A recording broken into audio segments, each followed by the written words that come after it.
नमस्कार बंधू भगिनींनो, आपल्या सगळ्यांचं सहर्ष स्वागत आहे स्वास्तिकम या माझ्या चॅनलवर। आज मी आपल्यासाठी सचित्र भक्ती विजय कथा सार यातील पुढील संताची कथा घेऊन आलेली आहे।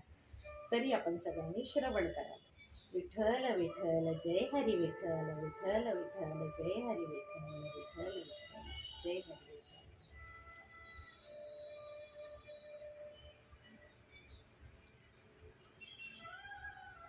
अध्याय 32। ब्रह्मचर्यासाठी हरी मथुरेतून हरिद्वाराला आले। श्रोतेजन हो, मथुरेची पुरातन मूर्ती हरिद्वारात कशी गेली त्याची गोष्ट आता ऐका। शिवरात्र होती, पर्वकाळ होता। रामेश्वर येथे यात्रा भरली होती। उत्तर भारतातून रामेश्वर येथे दोन ब्राह्मण आले। तीर्थक्षेत्रातच राहणारे होते ते दोघे हरिभक्त होते। एकमेकांची ओळख रामेश्वरीत झाली। एकमेकांची माहिती ते विचारू लागले। एक म्हणाला, मी हरिद्वारला असतो, माझे कुटुंब तेथेच राहते। दुसरा म्हणाला, मी मूळचा गौड देशचा, पण माझ्या कुटुंबातून कोणीही नाही, सर्व काही हरीच आहे माझा। सप्तपुरीची यात्रा झाली माझी, आता रामेश्वराचे दर्शन घ्यायला आलोय। निराधार ब्रह्मचारी असे माझे नाव आहे। दुसरा म्हणाला, माझे नाव कल्याण आहे। त्यांची ओळख झाली। मग त्यांचा एकमेकांच्या संगतीत चांगल्या रीतीने वेळ जाऊ लागला। दोघांना आत्मनात्म चर्चा करण्याची हौस होती। त्यांचा त्या चर्चेत वेळ उत्तम जात असे। रामेश्वराची यात्रा करून ते उत्तरेत मथुरेस परत गेले। तेथे असे झाले की कल्याणला अचानक हिव भरून आला, ताप आला। खरेच कर्मभोग कोणाला चुकत नाही, त्याचे शरीर अगदी कृश झाले। ब्रह्मचार्याने ठरविले की कल्याणची आपण सेवा केली पाहिजे, आपण येथेच राहावे। कल्याणच बरे वाटू लागले की पुढे जाऊ, त्याप्रमाणे तो कल्याणची शुश्रूषा करू लागला। ते मथुरेतच राहिले। कल्याणची 6 महिन्यापर्यंत शुश्रूषा करावी लागली, तरी ब्रह्मचार्याने ती आनंदाने केली। कल्याण म्हणाला, तुझे नाव निराधार आहे, पण तू दुसऱ्याला आधार देतोस। अरे, माझी बायको मुले सर्व राहिली आपल्या घरी, आणि या परदेशात तू विष्णुभक्त माझ्या कामाला आलास। माझी कन्या तुला मी पत्नी म्हणून देईन। ब्रह्मचारी म्हणाला, छे छे, मी संसारात पडणार नाही, मला मुद्दाम दुःखात का घालता? कल्याण म्हणाला, अरे, तुला संसाराची बाधा कुठं होणार? अरे, संसाराचा सारा भार श्रीहरी स्वतः घेईल, हे पहा, नाही म्हणू नकोस। हे मथुरा क्षेत्र पुण्यक्षेत्र आहे, येथे मी कन्यादानाचा संकल्प करतो, कन्येचा स्वीकार करेल असे वचन तू दे। ब्रह्मचारी म्हणाला, अरे, तू वृद्ध झाला आहेस, येथे तू संकल्प केलास आणि घरी गेल्यावर तुझ्या पत्नीने तो मान्य केला नाही तर? मी वचन दिले व ते पूर्ण झाले नाही तर? मग मला धड ब्रह्मचार्याश्रम नाही आणि धड गृहाश्रमही नाही। कल्याण म्हणाला, मी म्हणतो याला मी कृष्ण साक्षी ठेवतो। मग मथुरेतील कृष्णाच्या मंदिरात दोघे गेले।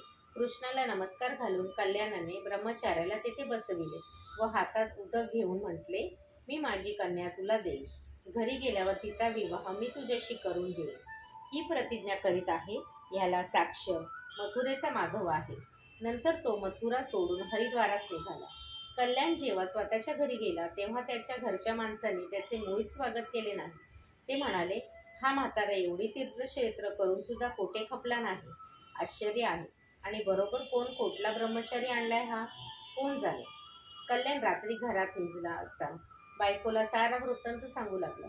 बाहेर निजलेल्या ब्रह्मचार्याला आपण कन्या देऊ केल्याचे त्याने सांगितले आहे, पण तिने स्पष्ट नकार दिला। बाहेर ब्रह्मचारी हे सारे ऐकत होता। पती म्हणाला, अगं, पण हरिभक्ताला कन्या देण्याचे पुण्य मिळेल, नको ते पुण्य, त्यापेक्षा मुलगी लग्नाशिवाय राहिली तरी चालेल। पत्नी फणकारली, ते बोलणे बंदच झाले। कल्याणने मुलाला विचारलं, तोही कबूल करेना। मग कल्याण ब्राह्मण व ब्रह्मचारी दोघे जण राजाकडे गेले। राजाच्या कानावर सारा वृत्तांत घालून कल्याण त्याला म्हणाला, राजे साहेब, माझा संकल्प पूर्ण होणार नाही आणि मला नरकात जावे लागेल असे वाटू लागले आहे। माझी पत्नी व पुत्र ऐकत नाही, तुम्ही त्यांना आज्ञा देऊन कन्यादान करायला भाग पाडा।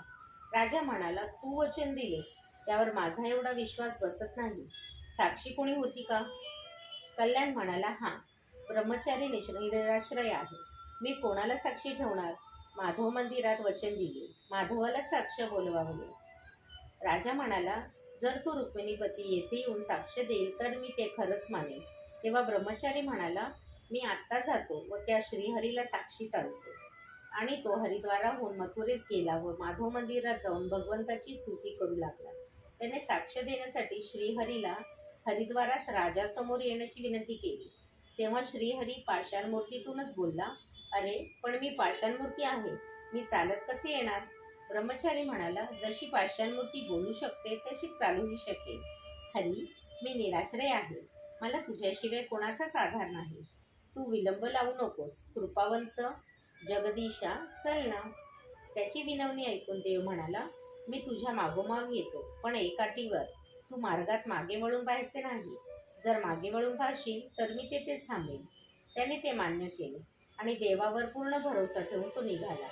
हरिद्वार अर्ध्या कोसावर राहिला असता देव थांबला आणि ते नेमके लक्षात येऊन ब्रह्मचारीही थांबून मागे वळून पाहू लागला. देवा, थांबलास का? देवाला तो विचारू लागला. तू मागे पाहिलेस ना, मग मी पुढे येणार नाही. तू राजाला येतपर्यंत बोलून आण. देवाने त्याला सांगितले. थोडक्यात कार्यनाश होईल असे ब्रह्मचार्याला वाटले. तो एकटाच राजप्रसाद गेला व म्हणाला, महाराज, भगवान साक्ष देण्यासाठी माझ्याबरोबर आला आहे. आपणाला तो नगराबाहेर उभा राहून बोलवीत आहे. आपण कृपया चलावे. त्याचे बोलणे ऐकून राजाला व सर्व लोकांना फार आश्चर्य वाटले. राजा तर पटकन ब्रह्मचार्याला नमस्कार करून निघाला. सर्वत्र वार्ता पसरली. मथुरेहून श्रीकृष्ण स्वतः हरिद्वाराला आहे. चला चला, दर्शनाला चला. वाद्यांचा गजर होऊ लागला. गगनात देव सोहळा पाहण्यास जमले आणि खरोखरच नगराबाहेर तेजस्वी कृष्ण मूर्ती विराजमान झाली होती. राजा दर्शन घेऊन तृप्त झाला. त्याने साधू संतांना विचारले, तुम्ही नेहमी ही मूर्ती पाहता? हीच आहे नाही? साधू संत म्हणाले, होय राजा, हा मथुरेतील माधव आहे. मग राजा म्हणाला, आता मात्र शंका राहिली नाही. ब्रह्मचार्य, आम्ही तुझे लग्न लावून देतो. नगरातील सावकारांना राजा म्हणाला, आम्ही वरपक्षाचे आहोत. याच्या लग्नासाठी सर्व उत्तम तयारी करा. साक्षात नारायण लग्नाला आले आहेत. हे वृत्त कळताच सर्व लोक तेथे गर्दी करू लागले. कल्याण ब्राह्मणाच्या घरातील सर्व विरोध मावळला. त्याच्या कन्येचा व त्या निराधार ब्रह्मचार्याचा विवाह राजानेच लावून दिला. 4 दिवस उत्तम सोहळा केला. मथुरेहून आलेला पाषाण मूर्तीची रूपी माधव हरिद्वारास राहिला आणि सर्वत्र या चमत्कारांचे वर्णन पसरले. मग मथुरावासी लोकांनी मथुरेतील मंदिरात दुसरी मूर्ती बसवली. विठ्ठल विठ्ठल, जय हरी विठ्ठल. श्री विठ्ठल रखमाई पर्णमस्तु. शुभम भवतु, शुभम भवतु, शुभम भवतु. श्रोते हो, तुम्हाला जर माझे व्हिडिओ खरंच आवडत असतील तर नक्कीच आपण माझ्या चॅनलला सबस्क्राईब करा, माझ्या व्हिडिओला लाईक करा आणि शेअर करा आपल्या आप्तजनांबरोबर. आणि भक्तीमध्ये किती शक्ती आहे हे आपल्याला या पुस्तकातून नक्कीच कळेल. विठ्ठल विठ्ठल, जय हरी विठ्ठल, विठ्ठल विठ्ठल.